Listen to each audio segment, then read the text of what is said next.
Selamat pagi dan salam sehat bagi kita semua.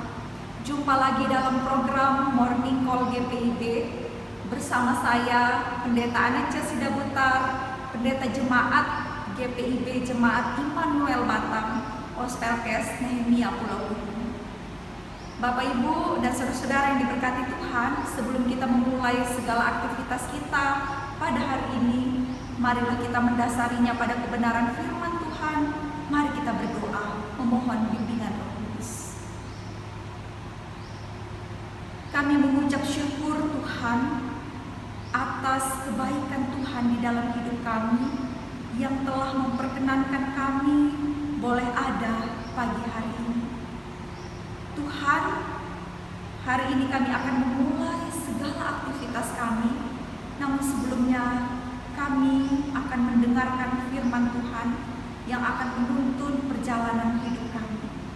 Kami mohon kuasa Roh Kudus untuk menerangi hati dan pikiran kami di dalam membaca dan merenungkan firman.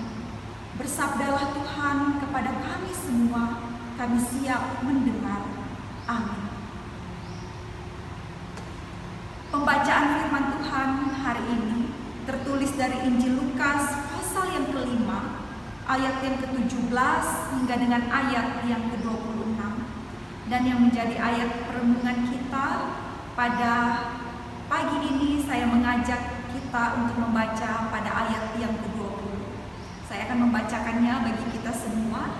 Firman Tuhan berkata, ketika Yesus melihat iman mereka, berkatalah ia, "Hai saudara, dosamu sudah diampuni."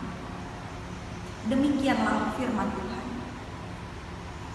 Pada masa Tuhan Yesus, banyak sekali terjadi mujizat, khususnya mujizat penyembuhan. Di setiap mujizat penyembuhan, Tuhan Yesus selalu punya cara yang berbeda.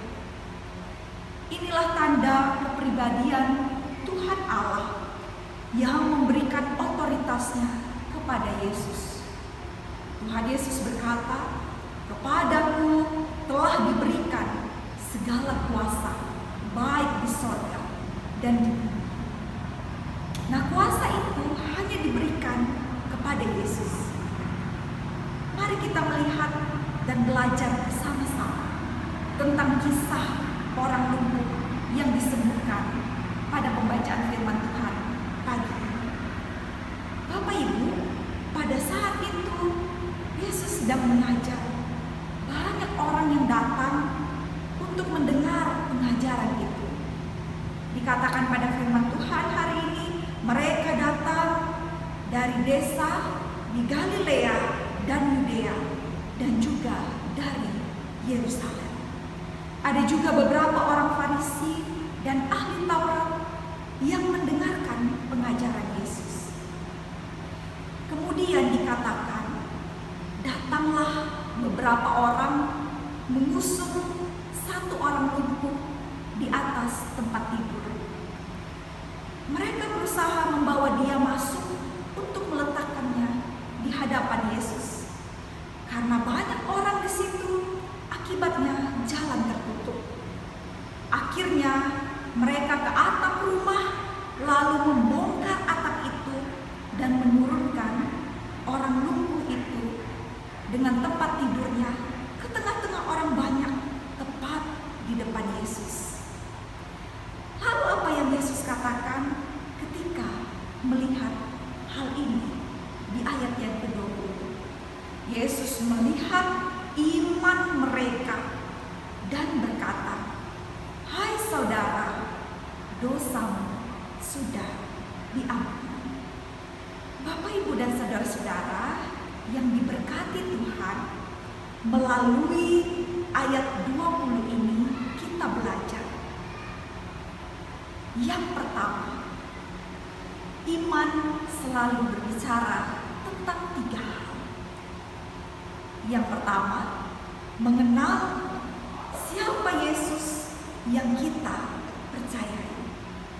Bapak Ibu, mungkin orang-orang ini mengenal Yesus dari cerita-cerita orang banyak tentang apa yang Yesus perbuat selama ini.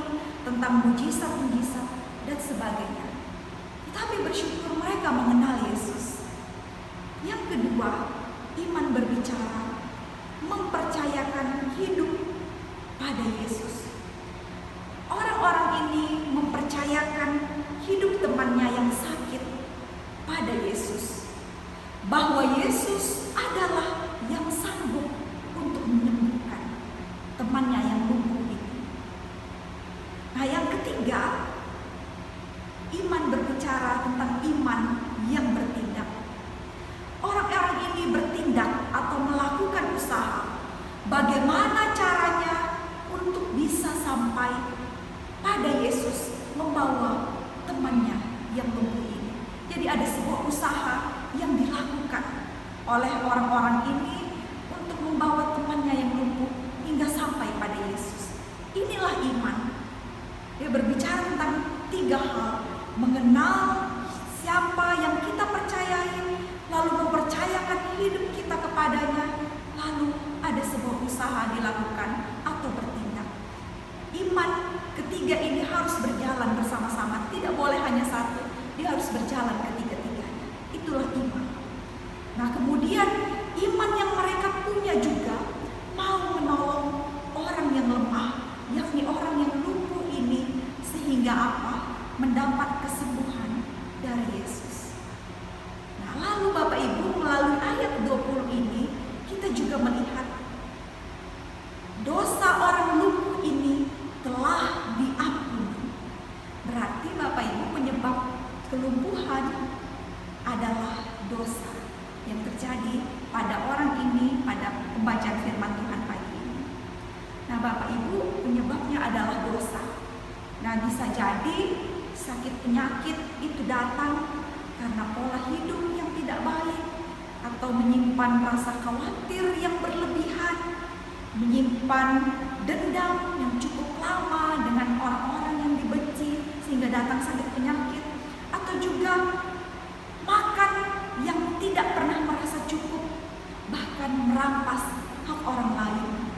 Nah, memang tidak dijelaskan apa penyebab kelumpuhan orang ini, tetapi Yesus berkata karena dosa, dan dosanya itu telah diampuni. Ya, Bapak Ibu dan Saudara, setelah Yesus mengampuni dosa orang lumpuh ini, lalu orang-orang Farisi dan ahli-ahli Taurat itu berpikir bahwa Yesus telah menghujat Allah. Karena apa, Bapak Ibu? Ini semua dikarenakan karena pemahaman yang ada pada orang-orang Farisi dan ahli Taurat bahwa hanya Allah yang bisa mengampuni dosa manusia. Ini pemahaman mereka. Tetapi Yesus mengetahui apa yang ada di dalam pikiran mereka, karena memang Yesus memiliki kuasa dari Allah.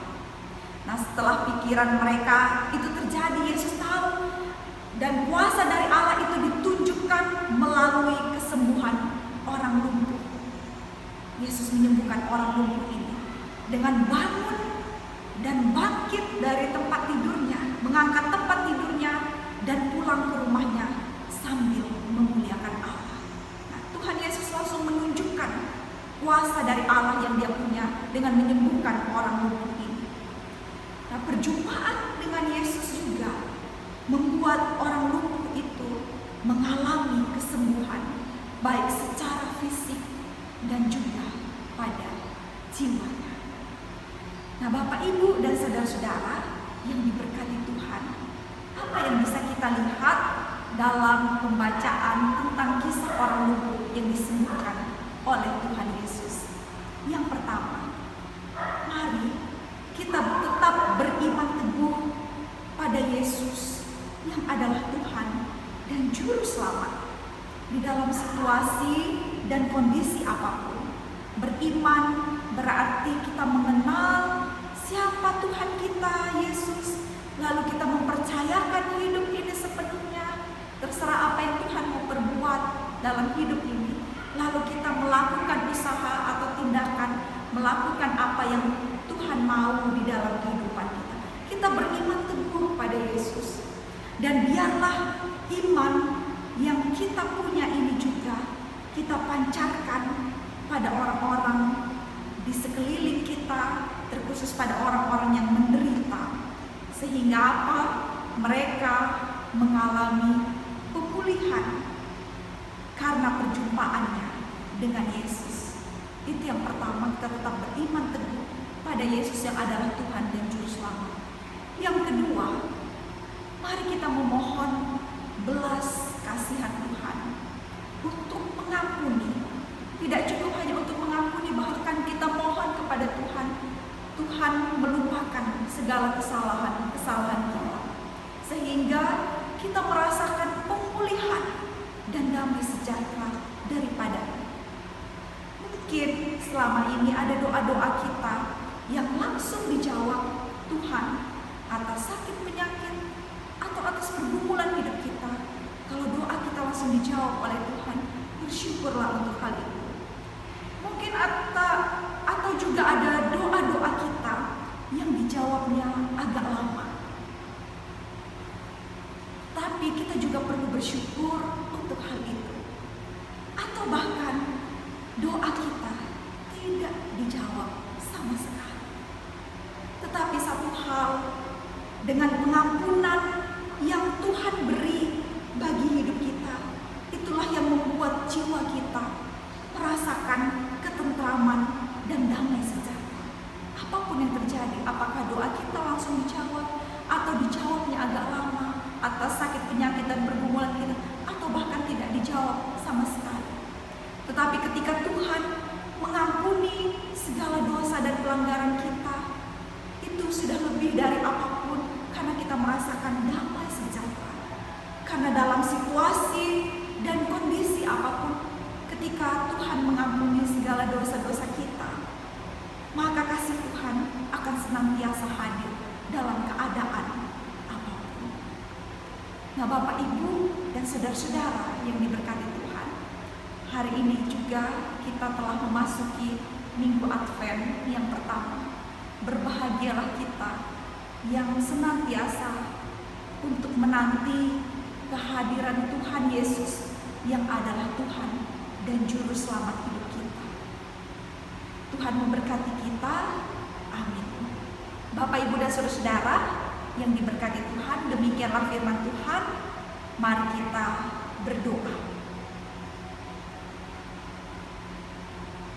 Kami bersyukur kepadamu ya Tuhan, untuk firman yang boleh kami dengar bersama-sama. Biarlah Roh Kudus Tuhan memampukan kami untuk memperlakukan firman-Mu ini di dalam hidup kami sehari-hari, sehingga kami mengalami kekuatan dan sukacita. Firman Tuhan hari ini mengajarkan kepada kami semua untuk tetap beriman teguh pada Yesus Kristus yang adalah Tuhan dan Juru Selamat di dalam situasi dan kondisi apapun. Dan biarlah iman yang kami punya juga senantiasa kami pancarkan kepada orang-orang yang ada di sekitar kami, terkhusus bagi mereka yang lemah, sehingga mereka beroleh pemulihan, sukacita, dan damai sejahtera. Tuhan, kami juga menyerahkan seluruh kehidupan anak-anak Tuhan dimanapun berada, baik yang ada di desa, di kota, di pulau-pulau. Ya Tuhan, berkatilah kami, anugerahi kepada kami semua kesehatan dan kekuatan.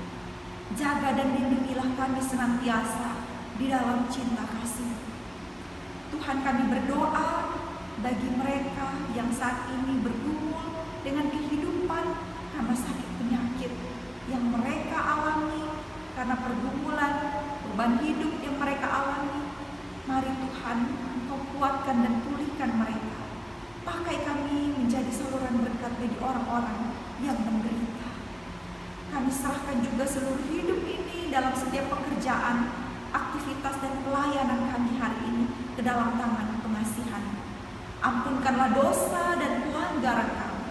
Dalam nama Tuhan Yesus, kami berdoa dan bersyukur. Amin. Selamat beraktivitas. Tuhan Yesus memberkati.